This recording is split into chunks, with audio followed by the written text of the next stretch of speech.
আল্লাহ তাআলার কাছে সবচেয়ে প্রিয় মানুষ হলো যে মানুষটা অন্য মানুষের সবচেয়ে বেশি উপকার করে। আর সবচেয়ে প্রিয় নেকামল হলো নফল নেকামল, যে তুমি কোনো ক্ষুধার্ত মানুষের ক্ষুধা দূর করবে, কোনো বেদনাক্লিষ্ট মানুষের অন্তরের বেদনা দূর করবে, কোনো ঋণগ্রস্ত মানুষকে ঋণ মুক্ত করবে, কোনো বিপদগ্রস্ত মানুষকে বিপদ থেকে উদ্ধার করবে। এর চেয়ে বড় নেক আমল আর কিছুই নেই। আল্লাহ রাসূল সাল্লাল্লাহু আলাইহি ওয়াসাল্লাম বলছেন, আমার কোনো ভাইয়ের সাথে তাকে সাহায্য করতে একটু হেঁটে যাওয়া মদিনার মসজিদে 1 মাস ইতিকাফ করার চেয়েও উত্তম।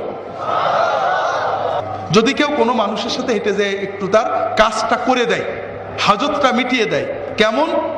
একজন লোক টাকা পাবে একজনের কাছে, দিচ্ছে না, আপনি এলাকার প্রভাবশালী মানুষ, রাজনৈতিক নেতা, সামাজিক ব্যক্তিত্ব, সাথে যে বললেন ভাই ওর টাকাটা পাবে, দিচ্ছেন না কেন, দিয়ে দেন। লোকটা যখন জানলো আপনি জেনে গেছেন, দিয়ে দিল। একজন টাকা পাবে, খুব চাপ দিচ্ছে, গরিব মানুষ দিতে পারছে না, আপনি যে 2 মাস সময় নিয়ে দিলেন। হাসপাতালে ডাক্তাররা ভর্তি করছিল না, ক্লিনিকে যাইতে বলছিল, আপনি ভর্তি করে দিলেন। পুলিশে ধরে নিয়ে গেছে, ঘুষ ছাড়া ছাড়ে না, নির্দোষ মানুষ আপনি জানেন অন্যায় করে ধরে নিয়ে গেছে, আপনি বলে তাকে বের করে দিলেন।